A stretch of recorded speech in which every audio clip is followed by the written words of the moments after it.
On a snowy winter's night, a kind and graceful girl named Clara lived in a grand old house with her younger brother Tommy and her wise, gentle Aunt Elizabeth. It was Christmas Eve, and the tree sparkled with candles, ribbons, and glass ornaments. Aunt Elizabeth arrived carrying a special gift. "For you, Clara," she smiled, handing her a wooden Nutcracker soldier with painted blue eyes and a brave smile. Tommy, mischievous as ever, teased his sister and even broke part of the Nutcracker's arm. Clara gently fixed it and placed the Nutcracker beside her bed, whispering, "Don't worry, I'll take care of you." That night, as snow fell outside, Clara drifted into sleep, unaware that her real adventure was just about to begin.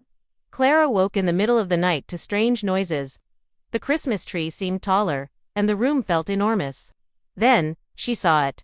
The Nutcracker had come to life and was fighting an army of mice led by the wicked Mouse King, a sneering creature with sharp teeth, a long cloak, and a twisted crown. Clara wanted to help. She bravely threw her slipper at the Mouse King, distracting him.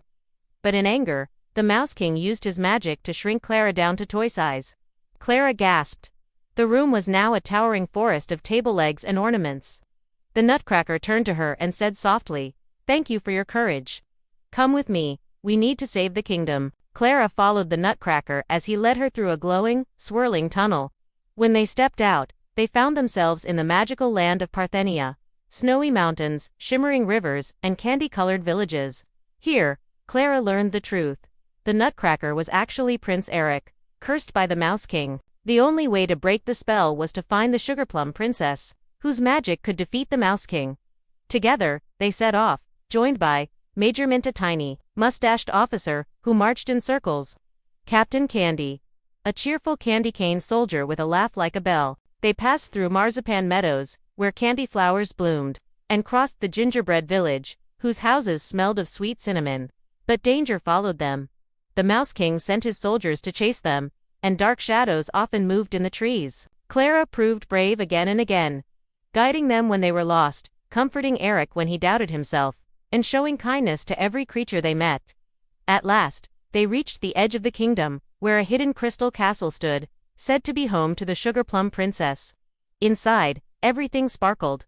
Walls of crystal, fountains of light. But no princess appeared. The Mouse King arrived, sneering, "There is no Sugarplum Princess, you have failed." A battle broke out. Captain Candy and Major Mint tried to hold off the mice. The Nutcracker fought the Mouse King, but he was still cursed. Weaker than his enemy. Clara stepped forward, her heart beating fast. "You're wrong," she shouted to the Mouse King. "The Sugarplum Princess does exist, and she is me." In that moment, Clara's kindness, courage, and love awakened the magic inside her. Light shone around her, her dress turned into a sparkling gown, and a crown formed on her head. With a single touch, she broke the curse.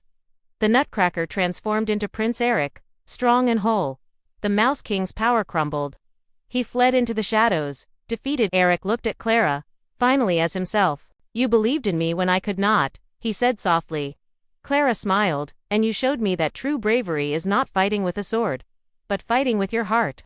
Just then, the magic around them shimmered, and Clara felt herself drifting.